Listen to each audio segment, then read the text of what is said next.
Hello बच्चों, कैसे हैं आप लोग। आप सभी को मेरे YouTube channel Ritesh chemistry classes पे स्वागत है बच्चों। तो आज की इस वीडियो के अंदर हम लोग देखेंगे क्या बच्चों।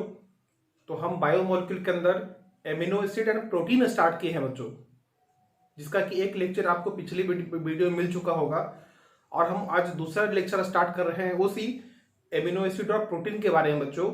तो इस प्रोटीन के बारे में समझिए आप, क्योंकि अल्फा एमिनो एसिड के बारे में बात हो चुका था, उसके कॉन्फ़िगरेशन के बारे में बात हो चुका था बच्चों, कि वो अल्फा एमिनो एसिड जो भी होगा बच्चों वो एल कॉन्फ़िगरेशन का होगा, है ना।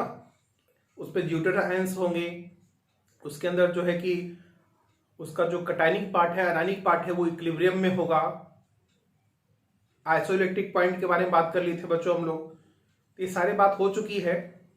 और हम लोग एक इम्पॉर्टेंट बात भी किए थे कि एक पेप्टाइड और पॉलीपेप्टाइड एंड पेप्टाइड लिंकेज, इसके बारे में पिछली वीडियो में बात कर चुके बच्चों।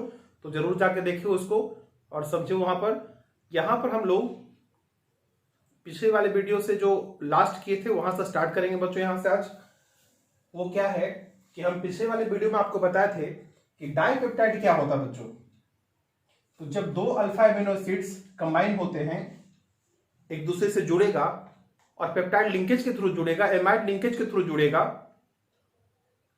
तो उस कंपाउंड का नाम होता था बच्चों डाइपेप्टाइड। लेकिन अगर आपके पास तीन अल्फा एमिनो एसिड आपस में जुड़ा हुआ है तब उसको क्या बोले थे हम लोग, ट्राइपेप्टाइड।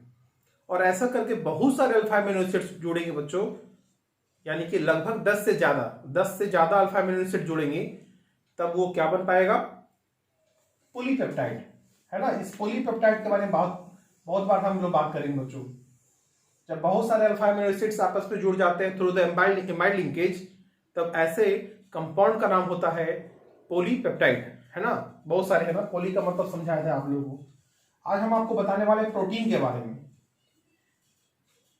क्योंकि बहुत सारे जब अल्फा एमिनो एसिड आपस में जुड़ जाएंगे और वो पॉलीपेप्टाइड बनाएगा, तो उसी पॉलीपेप्टाइड्स का नाम क्या होगा बच्चों, प्रोटीन। ठीक है। तो प्रोटीन क्या है, एक वर्ड है जो आया है ग्रीक वर्ड से, जिसका नाम था प्रोटियस। प्रोटियस वर्ड से आया है प्रोटीन वर्ड। जो प्रोटीन वर्ड आया है वो प्रोटियस से आया है। अब प्रोटियस का मतलब होता है प्राइम इंपॉर्टेंट, यानी कि जो इंपॉर्टेंट हमारी बॉडी के लिए। ठीक है। और इसको हम डिफाइन अगर करना चाहेंगे तो कैसे डिफाइन कर पाएंगे बच्चों, it is defined as the polypeptide. ये इसी पॉलीपेप्टाइड के बारे में बात हो रहा है बच्चों। It is defined as the polypeptide with more than 100 alpha amino acids, more than 100 alpha amino acids having molecular formula higher than 10,000 AMU atomic mass unit, जिसमें कि बहुत सारे लगभग 100 से ज्यादा अल्फा एमिनो एसिड आपस में जुड़े हुए हों और उसका जो मोलिकुलर मास हो बच्चों वो 10,000 AMU से ज्यादा हो, तो ऐसे कंपाउंड का जो बन के आएगा उसका नाम होगा प्रोटीन। ये पॉलीमर है बच्चों। तो एन अल्फा एमिनो एसिड आपस में जुड़ेंगे, पॉलीमराइज होगा, एन वाटर निकलते हुए वो क्या बना देगा, प्रोटीन बना देगा। और इंसुलिन, जिसका एग्जांपल आपको बता दें, इंसुलिन है, एंजाइम है, एल्बुमिन है, हेमोग्लोबिन है, केराटिन है, कैलोजेन है, मायोसिन है। बहुत सारे हमारे पास ऐसे प्रोटीन है जो कि अभी आपको पढ़ना है उसके बारे में। ठीक है ना बच्चों। अब हम लोग आगे बढ़े इसमें।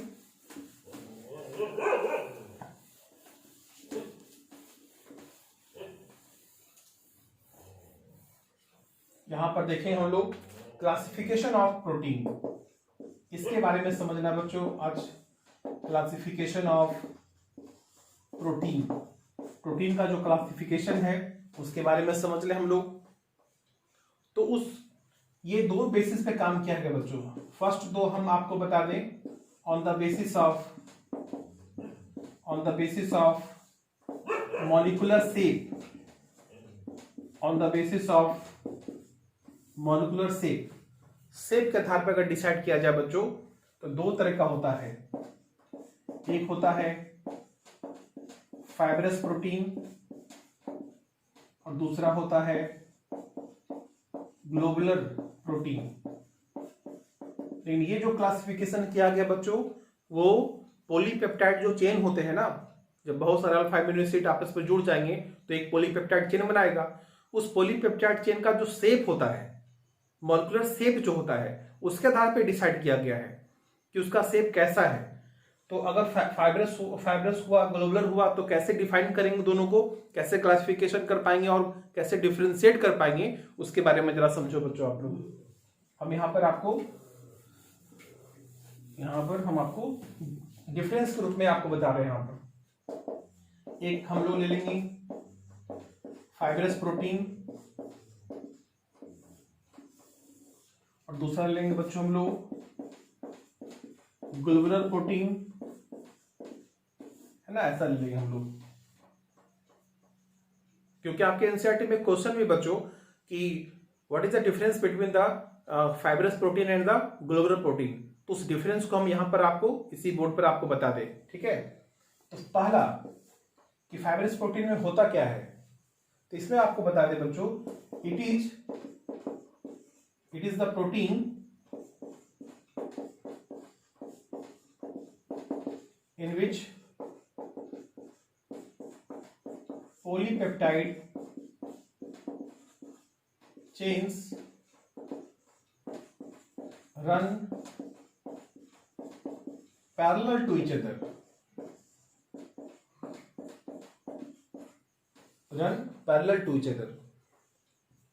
एक पॉलीपेप्टाइड चेन, दूसरा पॉलीपेप्टाइड चेन, तीसरा पॉलीपेप्टाइड चेन, ये सब जो पॉलीपेप्टाइड चेन होंगे बच्चों, run parallel to each other, run side by side, है ना। एक पॉलीपेप्टाइड चेन, फिर दूसरा बगल में, उसका तीसरा, ऐसा करके एक ऐसा अगर चेन बनता है, ऐसा कुछ शेप आता है, तो हम उसको फाइब्रस बोलते हैं बच्चों। इसको to each other which are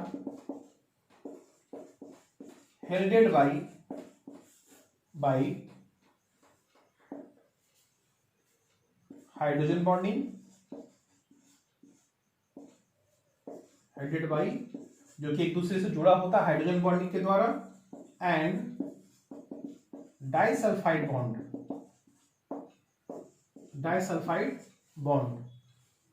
called, क्या कहेंगे बच्चों उसको हम लोग, फाइब्रस प्रोटीन।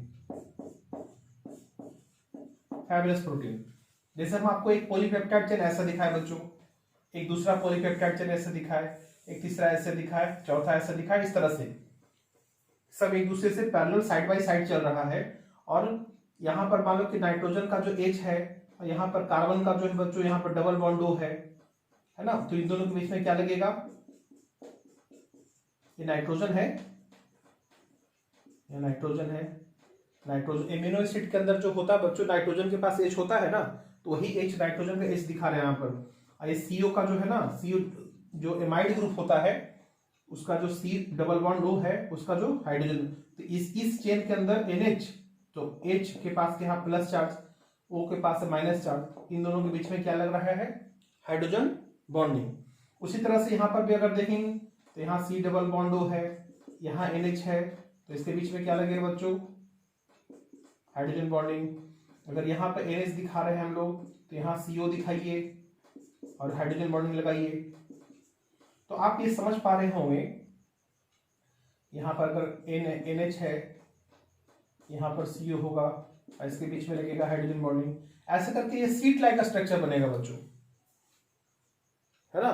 तो यहाँ पर इस तरह का जब run parallel to each other और helded together by the hydrogen bonding और डाइसल्फाइड बॉन्ड, एक डाइसल्फाइड बॉन्ड भी यहाँ होता है बच्चों, है ना, तो वो यहाँ पर हम मेंशन नहीं कर पा रहे हैं, यहाँ पर डाइसल्फाइड बॉन्ड हम एक्स्ट्रा लिखे हुए हैं यहाँ पर, लेकिन होता है वहां पर उस तरह का बॉन्ड, और एक हाइड्रोजन बॉन्डिंग तो आपको क्लियरली दिख रहा है आप लोगों को। ठीक है, तो अगर ऐसा स्ट्रक्चर हो गया तो नाम क्या हो गया बच्चों, फाइब्रस प्रोटीन। और उसके अंदर एग्जाम्पल क्या होगा, एग्जाम्पल्स क्या होंगे, इसमें हम आपको अलग से दिखा देंगे। जैसे नाम है केराटिन, केराटिन कहाँ पाया जाता है बच्चों, ये नेल के अंदर पाया जाता है ना, हेयर के अंदर पाया जाता है केराटिन। मायोसिन, मायोसिन ये कहाँ पाया जाता है बच्चों, मसल्स के अंदर पाया जाता है। फेब्रोइन, फेब्रोइन ये जो सिल्क के अंदर पाया जाता है ना। कोलेजन, कोलेजन, COLLA, कोलेजन जो हमारा बोन्स एंड स्किन के अंदर पाया जाता है बच्चों। तो ये सब हमारा जो है एग्जाम्पल है किसका, फाइब्रस प्रोटीन का। आप एनसीईआरटी के अंदर भी इसका स्ट्रक्चर देख पाएंगे बच्चों, तो आप उसका एनसीईआरटी के अंदर भी जाएंगे, उसका 3 डायमेंशनल जो स्ट्रक्चर है आप उसको समझ पा रहे हैं, पाएंगे किताब से भी, है ना। हम तो यहाँ पर रफली आपको बता दिए कि इस तरह से run parallel to each other होगा और सारे हाइड्रोजन बॉन्डिंग से जुड़े रहेंगे। तो ऐसे प्रोटीन का नाम क्या होगा बच्चों, फाइब्रस प्रोटीन। उसमें कुछ नाम भी बताएं आपको, केराटिन, मायोसिन, फाइब्रियोन, कोलेजन, है ना, ये सब जो है आपका फाइब्रस प्रोटीन है आपका, ठीक है। बगल में देखते हैं बच्चों हम लोग ग्लोबुलर प्रोटीन के अंदर, नाम ही लग रहा ग्लोबल, ग्लोबुलर का नाम से पता चल रहा है ग्लोब जैसा बात होगा यहाँ पर, यानी कि यहाँ पर जो शेप होगा बच्चों, it is the protein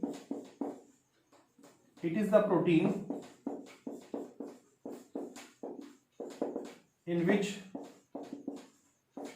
polypeptide chain coiled around, एक पॉलीपेप्टाइड चेन है वो क्वाइल कर गया आपको, ये वो फोल्डेड हो गया, फोल्डेड शेप में आ गया बच्चों, क्वाइल्ड कर गया वो, ठीक है। क्वाइल्ड अराउंड टू फॉर्म, कैसा शेप बना पाया, to form a spherical shape like globe called, क्या कहलाएगा बच्चों, सब ग्लोबुलर प्रोटीन, ऐसा हो पाएगा, ठीक है। यानी कुछ ऐसा जाता है वो,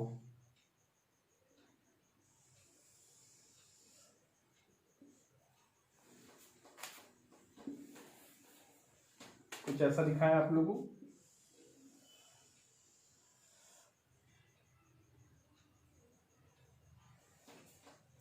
एक आपको रेड पेन दिखाया था,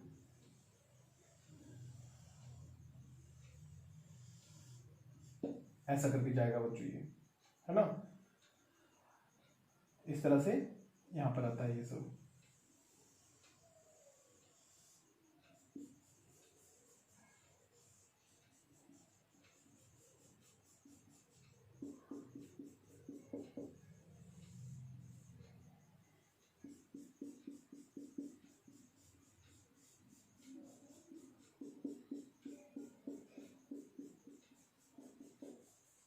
ग्लोब का जैसा शेप लेगा, ऐसा फोल्डिंग शेप में जाएगा बच्चों। ये एक ही पॉलीपेप्टाइड चेन है बच्चों, लेकिन ये फोल्डेड शेप में है आपका, तो वो क्या हो जा रहा है आपका ग्लोबुलर प्रोटीन, ठीक है। और यहां पर एग्जांपल अगर हम देना चाहेंगे आपको तो क्या दे पाएंगे हम लोग, नाम है आपका जैसे हेमोग्लोबिन हो गया, एंजाइम हो गए, इंसुलिन हो गया, एल्बुमिन हो गया, ये सब जो है आपका बच्चों वो सब क्या है, ये सब ग्लोबुलर प्रोटीन है ना, स्फेरिकल शेप के से चलता है ये।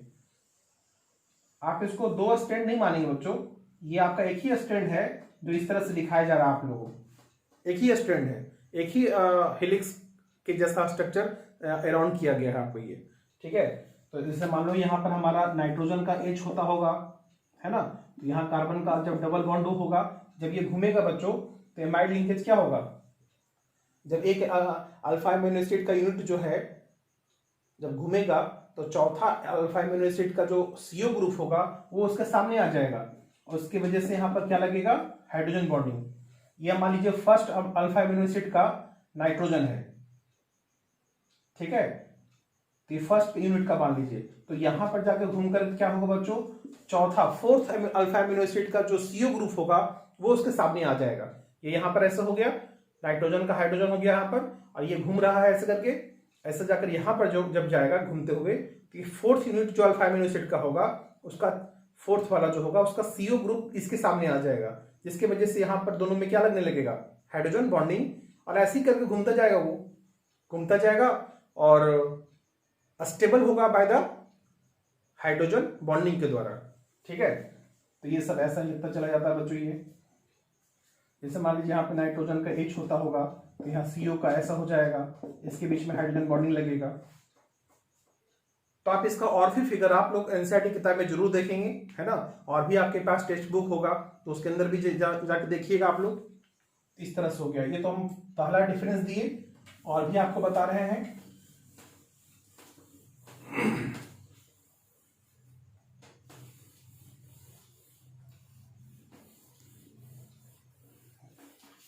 और भी कुछ डिफरेंस देखो बच्चों आप लोग।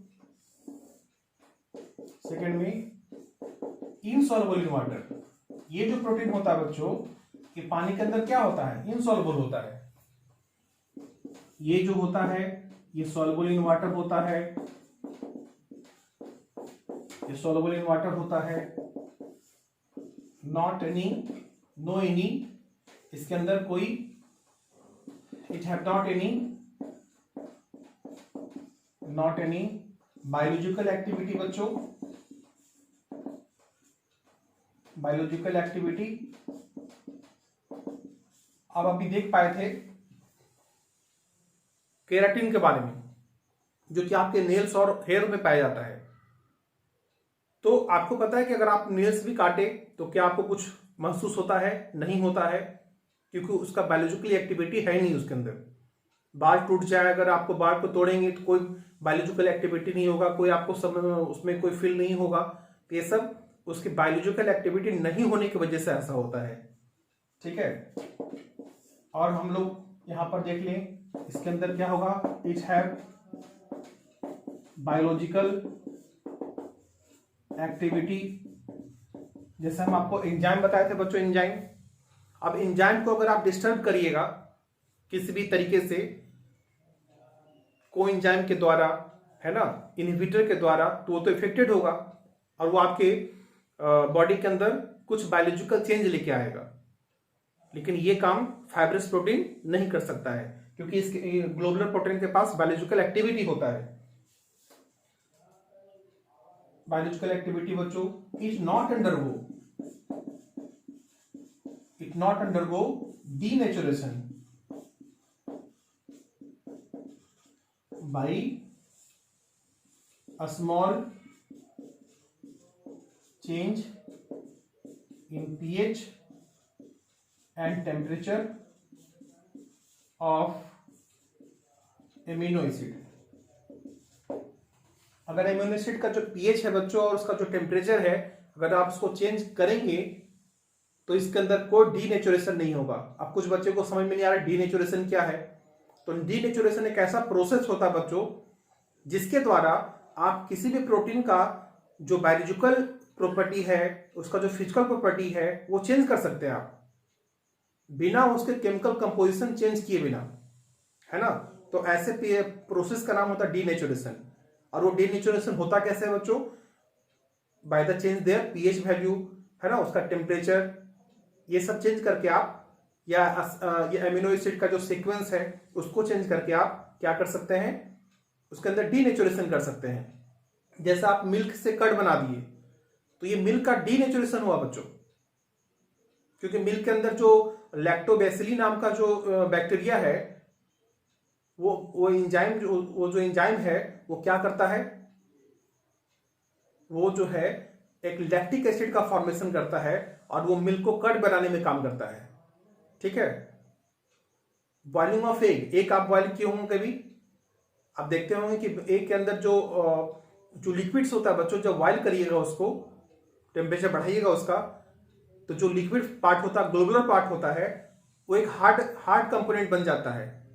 तो उसके डीनेचुरेशन की वजह से ऐसा होता है, वो उसका डीनेचुरेशन हो गया, इसके वजह से वो लिक्विड से क्या हो गया, एक हार्ड रबर टाइप का जो है कि एक कंपाउंड बन गया वहां पर। ये सारा डीनेचुरेशन होता है बच्चों। तो इसकी फिजिकल और बायोलॉजिकल एक्टिविटी प्रॉपर्टी को चेंज करने के लिए डीनेचुरेशन करते हैं हम लोग by the change their pH and the temperature, ठीक है। इसमें क्या करते हैं बच्चों हम लोग, इट अंडरगो डीनेचुरेशन। इसके अंदर डीनेचुरेशन होता है बच्चों ग्लोबुलर के अंदर, मतलब इसका अगर आप चेंज करेंगे ना पीएच और उसका टेम्परेचर, तो इसका जो प्रॉपर्टीज है वो चेंज कर जाएगा, वो डीनेचर्ड हो जाएगा, है ना, डीनेचुरेशन मिल जाएगा आपके लिए। तो इस तरह से आप लोग फाइब्रस प्रोटीन और ग्लोबुलर प्रोटीन को डिफाइन कर सकते हैं, उसको डिफरेंशिएट कर सकते हैं बच्चों। एग्जाम्पल हम पहले दे चुके हैं इसका, तो आप इसको जरूर देखेंगे। अब हम लोग इस फाइब्रस और ग्लोबुलर प्रोटीन जो क्लासिफिकेशन किया गया था उसके मॉलिक्यूलर शेप के आधार पर, अगर सीट लाइट का स्ट्रक्चर दिया, थ्रेड लाइट का स्ट्रक्चर दिया, उसमें बहुत सारा जो अल्फा में पॉलीपेप्टाइड चेन्स है, अगर run parallel to each other है बच्चों तो वो फाइब्रस हो जाता है। और वही पॉलीपेप्टाइड चेन जब ग्लोब की तरह स्फेरिकल शेप लेने लगेगा तब उसका नाम ग्लोबुलर प्रोटीन हो जाएगा। ठीक है, तो ये मॉलिक्यूलर शेप के आधार पर हुआ। अब हम लोग दूसरा बेसिस पे देखेंगे बच्चों, on the basis of a structure of protein, on the basis of structure of protein. जब हम स्ट्रक्चर के आधार पे बात करते हैं बच्चों तो इसके अंदर चार टाइप में डिवाइड किया गया है इसको। 4 नाम पहले सुन लें, बारी बारी से काम करेंगे इसके अंदर। पहला होता है प्राइमरी स्ट्रक्चर ऑफ प्रोटीन, दूसरा होता है सेकेंडरी स्ट्रक्चर ऑफ प्रोटीन, तीसरा होता है टर्शियरी स्ट्रक्चर ऑफ प्रोटीन, और चौथा होता है बच्चों क्वाaternary structure of protein.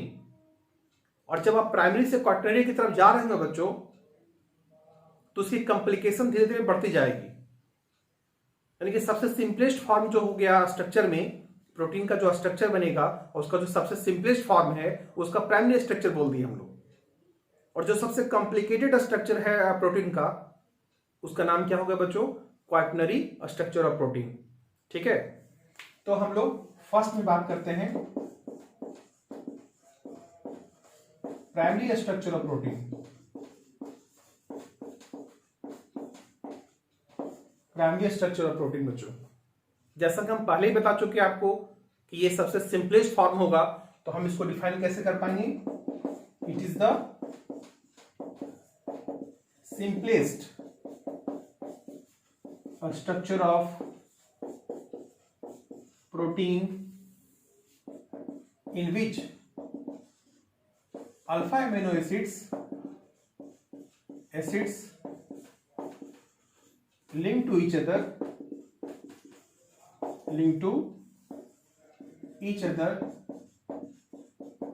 in the specific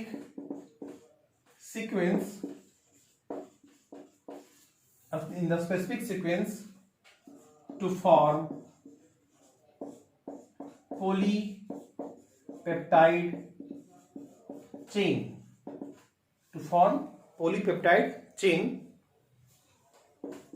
called primary structure of protein।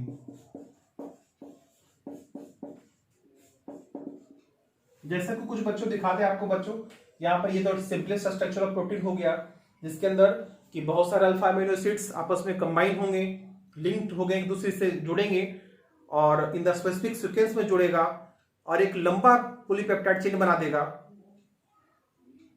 तब उसको कहते हैं हम लोग प्राइमरी स्ट्रक्चर ऑफ प्रोटीन। एक सिंपल स्ट्रक्चर देख पाएंगे इसको बच्चों हम लोग, जैसे मान लो कि हम लोग NH दिखा रहे हैं यहां पर, ऐसा हो गया।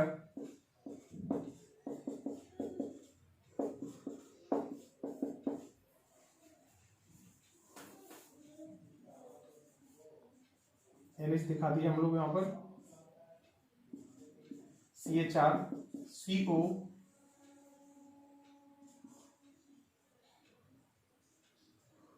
फिर हम लोग एक CO दिखा दें हम लोग, NH CH4 CO। आप यहां पर समझ पा रहे हो बच्चों, ये जो हमारा जो सीक्वेंस है इसी तरह से चलता रहेगा आपका ये। ठीक है, और यहां पर देखिए ये जो R था, हम R के बारे में पहले बता चुके थे आप लोगों को कि R जो होता है मिथाइल भी हो सकता है, आइसोप्रोपाइल हो सकता है ना, आइसोब्यूटाइल हो सकता है, सेकेंडरी ब्यूटाइल हो सकता है, बहुत कुछ टाइप का अलग अलग चेंज कर सकते हैं R में हम लोग। तो वो अलग अलग तरह का अल्फा अमीनो एसिड बनते हैं, उसमें एसेंशियल नॉन एसेंशियल सब आ जाते हैं। ठीक है, तो इस तरह से मान लो कि स्पेसिफिक सीक्वेंस चल रहा है आपका, हाइड्रोजन यहाँ पे नाइट्रोजन वाला ये पार्ट नीचे है, CO वाला पार्ट ऊपर है बच्चों, है ना।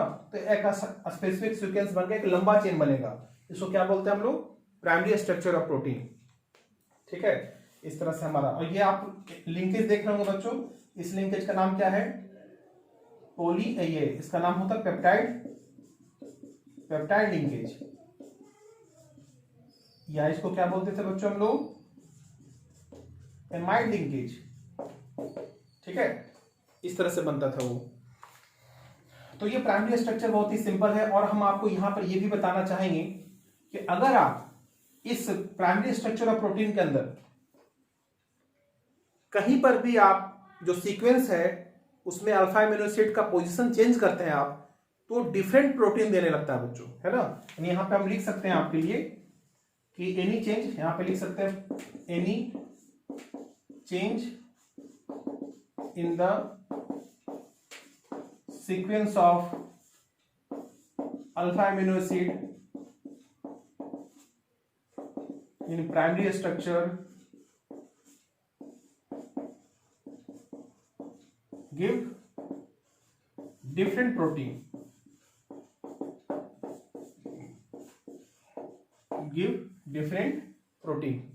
अगर इस प्राइमरी स्ट्रक्चर के सीक्वेंस में अमीनो एसिड का जो सीक्वेंस है बच्चों, कहीं पर आप उसको चेंज कर लें आप, है ना, कहीं भी चेंज करिएगा तो एक डिफरेंट प्रोटीन आपको मिल जाएगा आपको, यानी कि सीक्वेंस चेंज करने से प्रोटीन का जो नेचर है ना, वो उसका जो टाइप है वो अलग हो जाता है बच्चों, वो अलग डिफरेंट प्रोटीन देने लगता है वो, इसलिए सीक्वेंस, यहां पर सीक्वेंस अलग करके हम डिफरेंट प्रोटीन बना सकते हैं।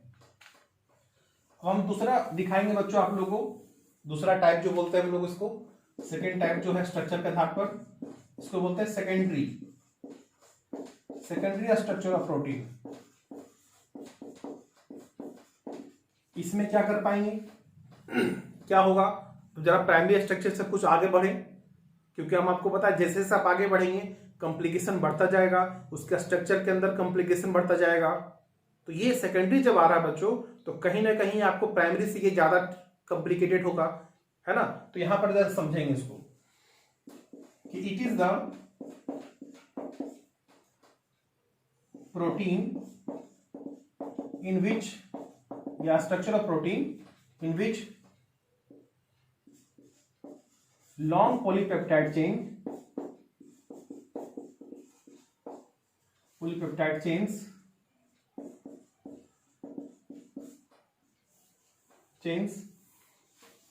of primary structure, जो लॉन्ग पॉलीपेप्टाइड चेन मिला था प्राइमरी स्ट्रक्चर में बच्चों, एग्जिस्टिंग आइदर, ऐसे लिख सकते हैं हम लोग, आइदर एग्जिस्टिंग फोल्डेड फॉर्म या folded shape as alpha helix,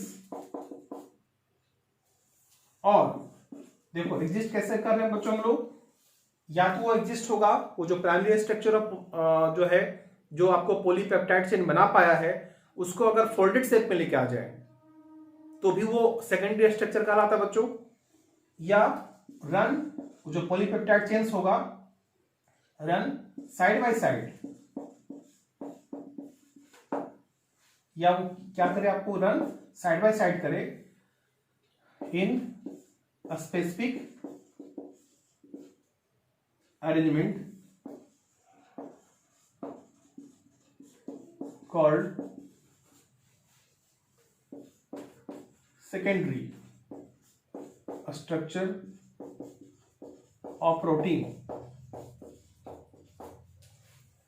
या तो फोल्डेड शेप में हो, या वो पॉलीपेप्टाइड चेन्स क्या करे, रन साइड बाय साइड हो, पैरेलल टू ईच अदर हो, तब वो क्या हो जाएगा बच्चों, तब वो हो जाता है सेकेंडरी स्ट्रक्चर ऑफ प्रोटीन। अब इसके भी दो टाइप होते हैं बच्चों, एक अल्फा हेलिक्स, जिसको ग्लोब की तरह समझ सकते हैं आप इसको, alpha helix structure of protein, जो कि सेकेंडरी का ही टाइप है, और दूसरा होता है beta pleated structure of protein. ये दोनों सेकेंडरी का ही टाइप है बच्चों। अगर वो फोल्डेड शेप में आ गया, प्राइमरी का ही फोल्डेड शेप हो गया, तो वो अल्फा हेलिक्स कहला गया। और वही प्राइमरी स्ट्रक्चर प्रोटीन जो है बच्चों, उसके अंदर बहुत different polypeptide chains run parallel to each other, run side by side होने लगेगा, और हाइड्रोजन बॉन्डिंग के द्वारा जब स्टेबल रहेगा तब उसको क्या बोलते हैं हम लोग, beta pleated structure of protein, है ना। जरा हम इसी को हम लोग जो कि टाइप ऑफ सेकेंडरी का ही है, इसी के बारे में पहले कुछ और बात कर ले हम लोग। पहले alpha helix structure of protein के बारे में बात करते हैं हम लोग। ये सिंपली समझ लेना आप लोग, फोल्डेड शेप हुआ तो अल्फा हेलिक्स स्ट्रक्चर हो गया, run parallel to each other यानी कि साइड बाय साइड हुआ तो beta pleated structure of protein हो गया, है ना। तो दोनों में इसी में लिखवा दी है, लेकिन आपको अलग से डिफिनेशन दे देते हैं।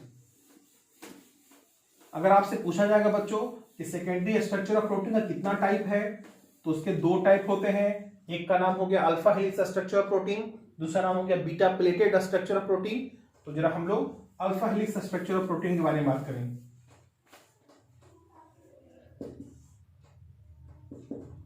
Alpha helix structure of protein, नाम ही से पता चल रहा है बच्चों कि ये हेलिक्स स्ट्रक्चर होगा, एक फोल्डेड शेप का होगा। It is the secondary structure of protein in which long polypeptide chain, क्या होगा आप बताएंगे आप लोग, long polypeptide chain exist in folded shape, exist in folded shape in such a manner that, इस तरह से अरेंज रहता है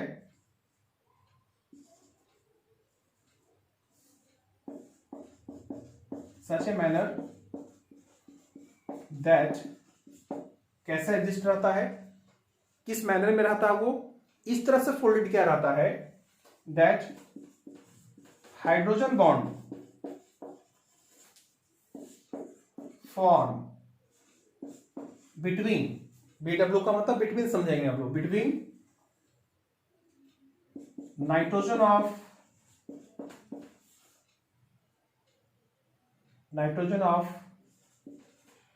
amine of 1 alpha amino acid unit,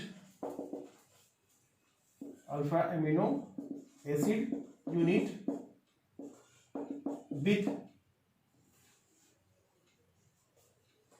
जो नाइट्रोजन जो यहां पर दिख रहा है आपको, इसको ऐसे लिख देना चाहिए आपको, बिटवीन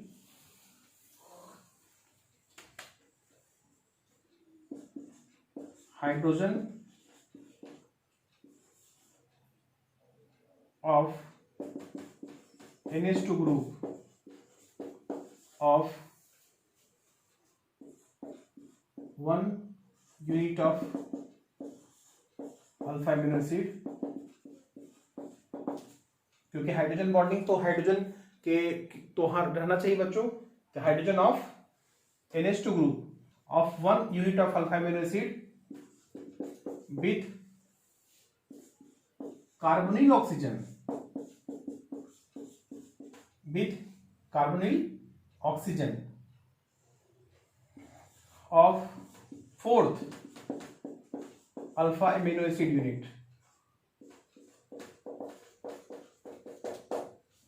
देखो आप लोग ये क्या लिखवाए हैं आपको, कार्बोनिल ऑक्सीजन ऑफ, ऑक्सीजन किसका, कार्बोनिल ग्रुप का, CO ग्रुप का, C डबल बॉन्ड O का, तो carbonyl oxygen of 4th amino acid, 4th alpha amino acid unit, और किसके साथ, hydrogen of NH2 group of first unit of alpha amino acid, ऐसा कुछ होता है बच्चों, इस तरह से समझेंगे आप लोग, ठीक है। इसमें क्या आप फिगर देख सकते हैं आप लोग, एनसीईआरटी में जैसा कि अभी फिगर बनाए थे हम लोग बच्चों, यहां पर कि मान लो कि कुछ ऐसा फिगर है आपके पास, ऐसा कुछ है हमारे पास, ठीक है। किताब जैसा तो नहीं बना पाएंगे लेकिन कोशिश करेंगे।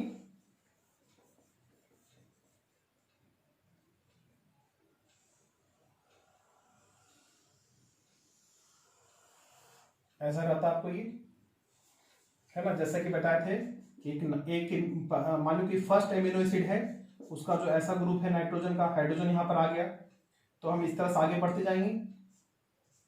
CH4 होगा, फिर CO ग्रुप होगा, यहाँ पर ऐसा होगा, है ना, CO ग्रुप होगा, फिर NH ग्रुप होगा, ऐसा करके आगे बढ़ेंगे हम लोग। तो जब यहाँ पर आएंगे बच्चों, तो इसका जो CO ग्रुप होगा, जो कि यहाँ पर होगा फर्स्ट मानते हैं इसको, तो यहाँ पे फोर्थ वाला जो आपका CO ग्रुप होगा, एमिनो एसिड होगा, उसके बीच में क्या लगेगा, हाइड्रोजन बॉन्डिंग, है ना। फिर यहाँ पर देखो एक CO ग्रुप ऐसा लगा दिए हम लोग, थोड़ा यहाँ पर ऐसा दिखाते हैं CO ग्रुप।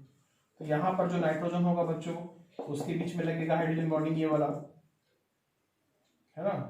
अगर यहाँ पर हाइड्रोजन दिखा है हम लोग, तो उसके ऊपर में जो CO ग्रुप होगा, इसके बीच में लगेगा हाइड्रोजन बॉन्डिंग। इस तरह से इस हाइड्रोजन बॉन्डिंग के थ्रू, इस तरह से हाइड्रोजन बॉन्डिंग के थ्रू ये जो अल्फा हेलिक्स स्ट्रक्चर है वो आपस में क्या है, आपको स्टेबलाइज किया हुआ है। आपसे पूछा जाएगा अल्फा एमिनो एसिड जो है, ये जो अल्फा हेलिक्स स्ट्रक्चर है जो स्फेरिकल शेप दे रहा है आपका, वो किस बॉन्ड के थ्रू स्टेबल है, तो आपको बोलना पड़ेगा हाइड्रोजन बॉन्डिंग बोल सकते हैं आप लोग, उसमें वैन डर वाल्स फोर्स बोल सकते हैं आप लोग, उसमें इलेक्ट्रोस्टैटिक फोर्स ऑफ अट्रैक्शन हो सकता है, डाइसल्फाइड बॉन्ड हो सकता है। इन सारे बॉन्ड के द्वारा ये हमारा सेकेंडरी स्ट्रक्चर जो है या टर्शियरी स्ट्रक्चर भी जो होगा वो सब स्टेबलाइज रहेगा बच्चों। हम लिख देंगे आगे इसको, ठीक है। इस तरह से हमारा होता है, ये हमारा अल्फा हेलिक्स स्ट्रक्चर प्रोटीन हो गया, है ना। आप किताब में, हम बार बार बोल रहे हैं आपको एनसीईआरटी किताब में देखना चाहिए, को अदर टेक्स्ट बुक किताब होगा बच्चों, उसके अंदर भी देखो आप लोग, ठीक है। हम लोग दूसरा जो पार्ट हमारे पास होता था बच्चों, वो था सेकेंडरी स्ट्रक्चर का ही, वो बीटा प्लेटेड होता है आपका, beta pleated structure, beta pleated structure of protein, beta pleated. इसमें सीट लाइक स्ट्रक्चर होता है बच्चों, beta pleated seat structure, seat like structure of protein. तो अब हम लोग यहां पर जो है क्या डिफिनेशन दे पाएंगे, जैसा कि आप समझ ही पा रहे हो क्या करना आपको। इट इज द प्रोटीन या secondary structure of protein, it is the secondary structure of protein in which different polypeptide chains, different polypeptide chains क्या होंगे बच्चों, exist in side by side,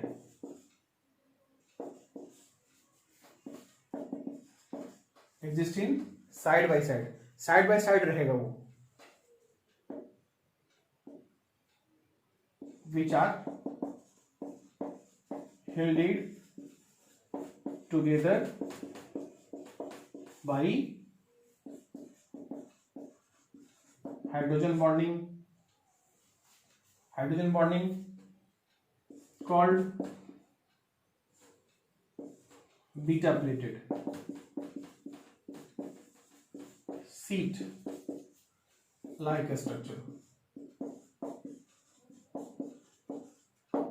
है ना। तो यहां पर अगर हम लोग फिगर भी दिखाना चाहेंगे आप लोगों को, तो कुछ ऐसा समझ लो, सिंपली हम आपको थोड़ा यहां पर इस तरह से दिखा दें।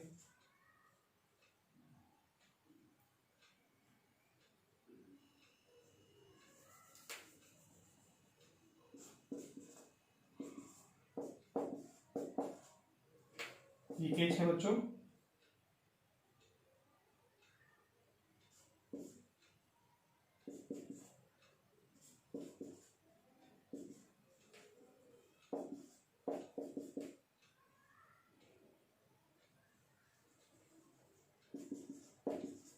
ऐसा हो गया आपके पास। और भी इसको अरेंज कर सकते हैं हम लोग, है ना, और लंबा भी जा सकता है आपका ये, लेकिन हम आपको यहां पर दिखाएं।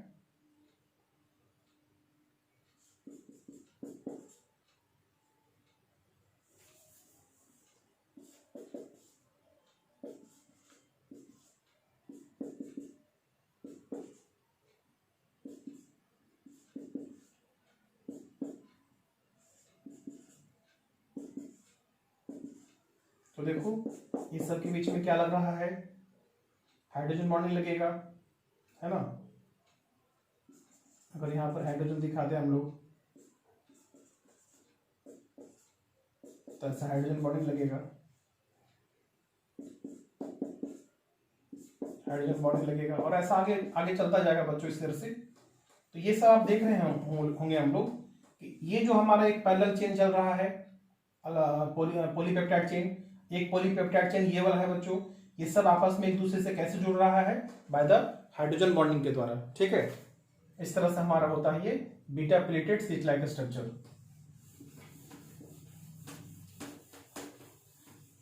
ये सब सेकेंडरी स्ट्रक्चर है बच्चों।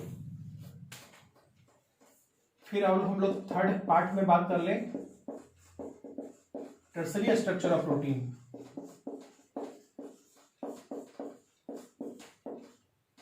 अगर टर्सरी स्ट्रक्चर की बात करेंगे तो ये प्राइमरी से सेकेंडरी बना, अब सेकेंडरी से टर्सरी होगा तो थोड़ा कॉम्प्लिकेशन और बढ़ जाएगा। तो यहां पर कैसे देख सकते हैं बच्चों, it is the protein, it is the structure of protein, कैसा structure of protein which form by, कैसे, विच फॉर्म बाई, थोड़ा पेन ले ले बच्चों, विच फॉर्म बाई फर्दर,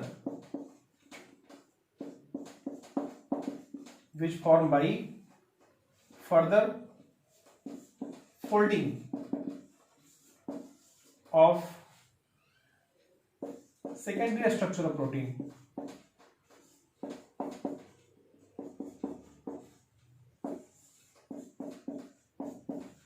अगर हम लोग सेकेंडरी स्ट्रक्चर ऑफ प्रोटीन को और फर्दर फोल्ड करें बच्चों इन द स्पेसिफिक मैनर के अंदर, तो फिर वो क्या बन जाएगा आपका tertiary structure of protein in a specific arrangement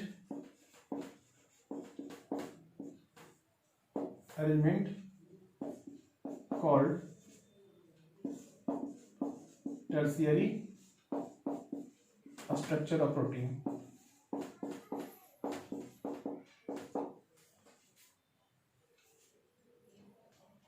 protein खराब हो गया,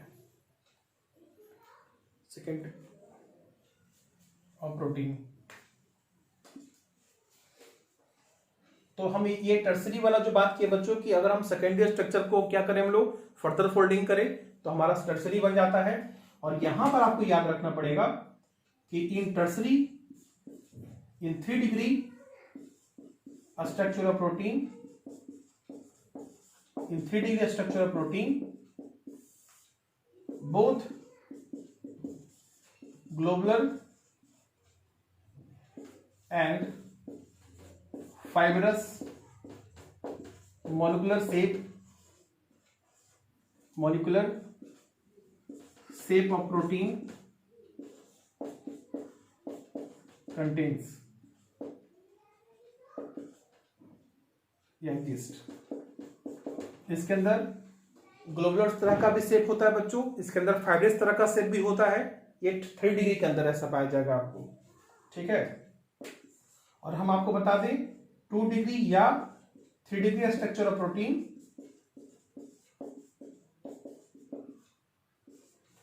स्टेबलाइज्ड बाई, किसके द्वारा स्टेबलाइज होगा, अभी नाम बताया था बच्चों, एक तो हाइड्रोजन बॉन्डिंग के द्वारा ही होगा, दूसरा जो हम दिखा नहीं सकते यहां पर वो डाइसल्फाइड बॉन्ड है, और यहां पर हम दिखा सकते हैं आप लोग यहां पर इलेक्ट्रोस्टैटिक फोर्स ऑफ अट्रैक्शन होगा।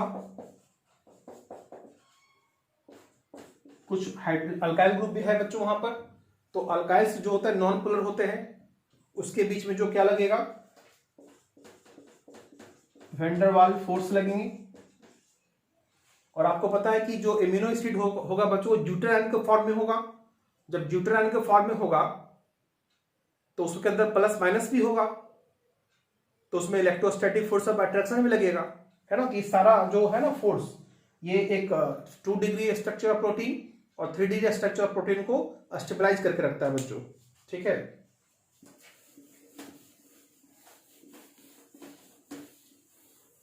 क्वाटरनरी जो सबसे कॉम्प्लिकेटेड टाइप का है यहां पर स्ट्रक्चर, जो 4 में आपको बता रहे हैं।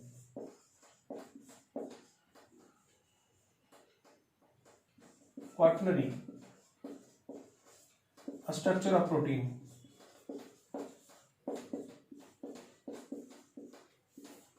इसमें क्या होगा बच्चों, इसके अंदर जो है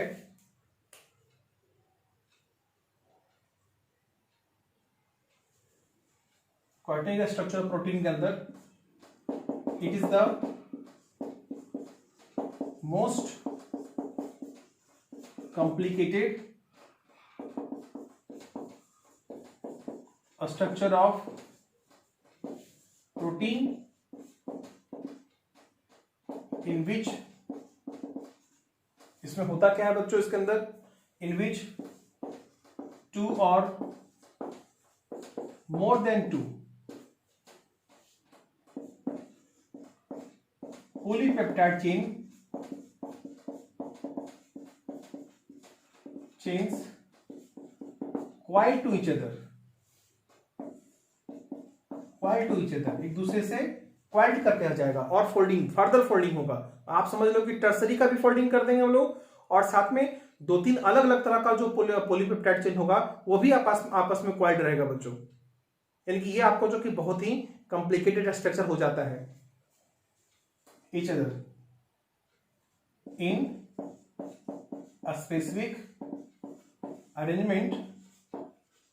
लेकिन कुछ भी फोल्डिंग करो बच्चों, कुछ भी तरह का अरेंजमेंट करो, किसी भी तरह का आप कॉम्प्लिकेशन लाओ, तो ये पूरा स्ट्रक्चर इसलिए स्टेबलाइज हो पाता है और एग्जिस्ट कर पाता है क्योंकि उसके अंदर हाइड्रोजन बॉन्डिंग लग पा रहा है, उसके अंदर इलेक्ट्रोस्टैटिक फोर्स ऑफ अट्रैक्शन ला रहा है, वही जो है ना एक प्रोटीन को स्टेबल रखने में काम सहायता करता है।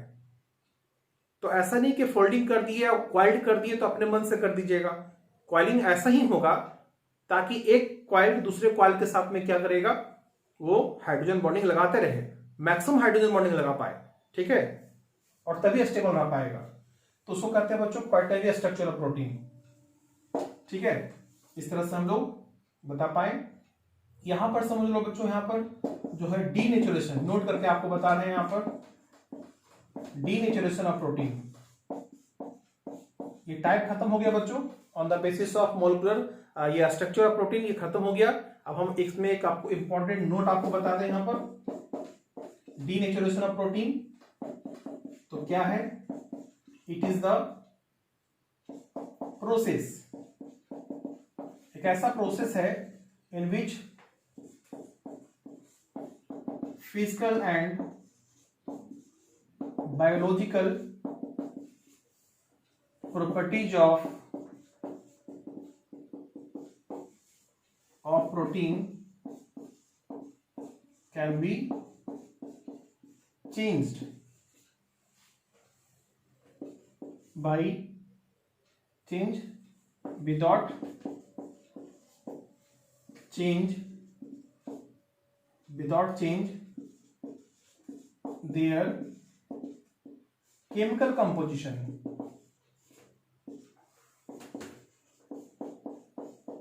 उसे केमिकल कंपोजिशन को चेंज नहीं करना बच्चों। जो केमिकल कंपोजिशन है, जो सीक्वेंस है एमिनो एसिड्स का, वो तो रहेगा ही, सिर्फ उसके अंदर जो फोल्डिंग है ना, जो वहां पर जो फोल्ड हो गया था उस फोल्डिंग को अनफोल्ड करना है। और जब फोल्डिंग वाला अनफोल्ड होने लगेगा तो उसके प्रोटीन का जो प्रॉपर्टीज है, फिजिकल प्रॉपर्टीज और बायोलॉजिकल प्रॉपर्टी, वो चेंज कर जाएगा बच्चों। बस उसके फोल्डिंग या उसके अरेंजमेंट को चेंज नहीं करिए, सिर्फ फोल्डिंग को चेंज करना है आपको डीनेचुरेशन के अंदर, और वही होता है यहां पर। ठीक है, और उसमें कोई केमिकल कंपोजिशन चेंज नहीं होगा, तो उसको कहते हैं बच्चों हम लोग denaturation of protein bye there chemical composition. और आपको बता दें डीनेचुरेशन कैसे होगा, डीनेचुरेशन अकर्स बाई होता है, occurs by change pH of alpha amino acid solution and solution, temperature of solution या टेम्परेचर ऑफ प्रोटीन,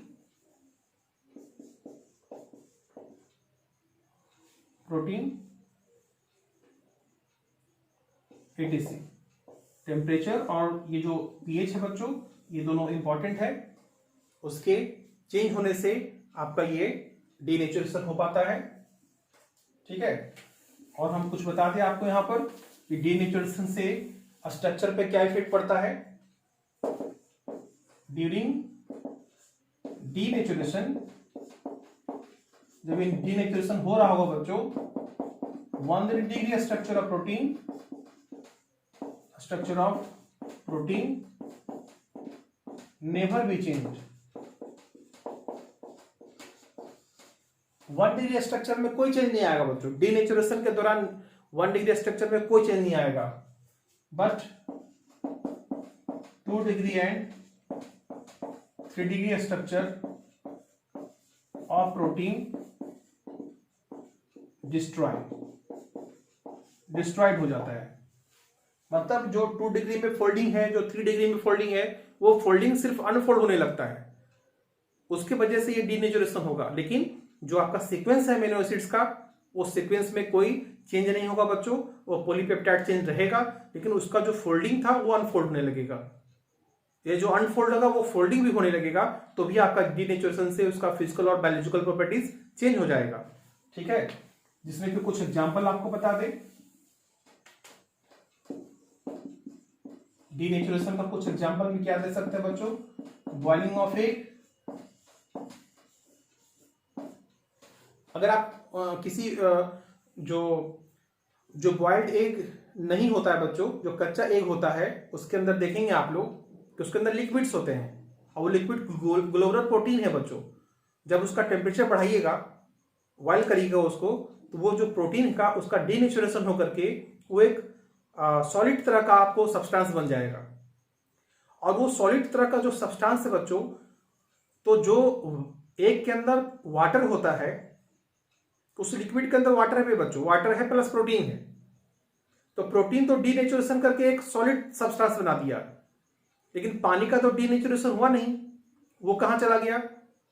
तो जो प्रोटीन था बच्चों, जिसका डीनेचुरेशन होकर के वो सॉलिड सब्सटेंस बना, तो उस सॉलिड सब्सटेंस के सरफेस पर वो वाटर मॉलिक्यूल्स जितने भी थे वो एडजॉर्ब हो गए। क्या हो गया, कुछ तो इवोपरेट बन के निकल भी जाएगा, अब कुछ जो बचेगा वो क्या हो जाएगा, उसी सॉलिड सरफेस के सॉलिड जो सब्सटेंस बना है बॉइल करने के बाद, वो उसके सरफेस पे एडजॉर्ब हो जाएगा। क्या हो जाएगा, एडजॉर्ब, सरफेस पे सब एडजॉर्ब हो जाएगा, एक्यूमुलेट हो जाएगा। तो वाटर तो ऐसा ही खत्म हो गया और प्रोटीन डीनेचुरेशन में आ गया, है ना। तो बॉइलिंग ऑफ एग, आपसे पूछा जाएगा कि जो एग के अंदर जो वाटर होता था, तो बॉइल करने के बाद वो वाटर कहाँ गया, तो आपको बोलना है एक तो हीट करने से कुछ एवोपरेट हुए, और दूसरा जो है कि जो बचा हुआ वाटर होगा वो डीनेचुरेशन के बाद जो ग्लोबुलर प्रोटीन था, वो जो सॉलिड कंपाउंड बन गया था, उसी सॉलिड कंपाउंड के सरफेस पे एडजॉर्ब हो गया सारे वाटर मॉलिक्यूल, है ना। इस तरह से वाटर भी खत्म हो गया वहां बच्चों।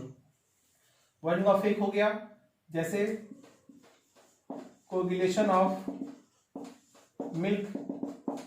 कोगुलेशन का मतलब जम जाना बच्चों। मिल्क को जब हम जमाते हैं तो वो मतलब कि उसको कन्वर्ट करते हैं कर्ड के अंदर, तो ये भी एक तरह का क्या है, डीनेचुरेशन का ही है ना। यानी कि जो एंजाइम होता है बच्चों, एक तरह का बैक्टीरिया जो होता है, lactobacilli present in the milk, it convert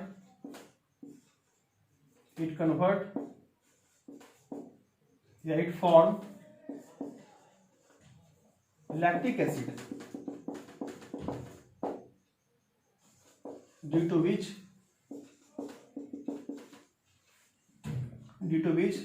milk become curd. Milk के अंदर जो एक बैक्टीरिया होता है लैक्टोबैसिली, वो डीनेचुरेशन में काम करता है। है ना, डीनेचर करके वो एक लैक्टिक एसिड का फॉर्मेशन करता है। जब आप किसी मिल्क के अंदर कुछ दही डालेंगे या कर्ड डालेंगे तो वो क्या हो जाएगा, जो मिल्क के अंदर जो बैक्टीरिया है लैक्टोबैसिली, वो उसको कन्वर्ट करना स्टार्ट कर देगा, लैक्टिक एसिड बनाएगा, जिसकी वजह से पूरा का पूरा मिल्क आपका कर्ड बन जाएगा। ठीक है, ये भी डीनेचुरेशन का ही एग्जाम्पल है बच्चों। इस तरह से हमारा अभी बायोमोलिक्यूल में ये सब पार्ट खत्म हो गया बच्चों, और नेक्स्ट वीडियो में हम लोग मिलेंगे एंजाइम के साथ और विटामिन को देखेंगे बच्चों। ठीक है, तो नेक्स्ट वीडियो में मिलते हैं हम लोग, तब तक इतना नोट्स बनाओ बच्चों। Thank you.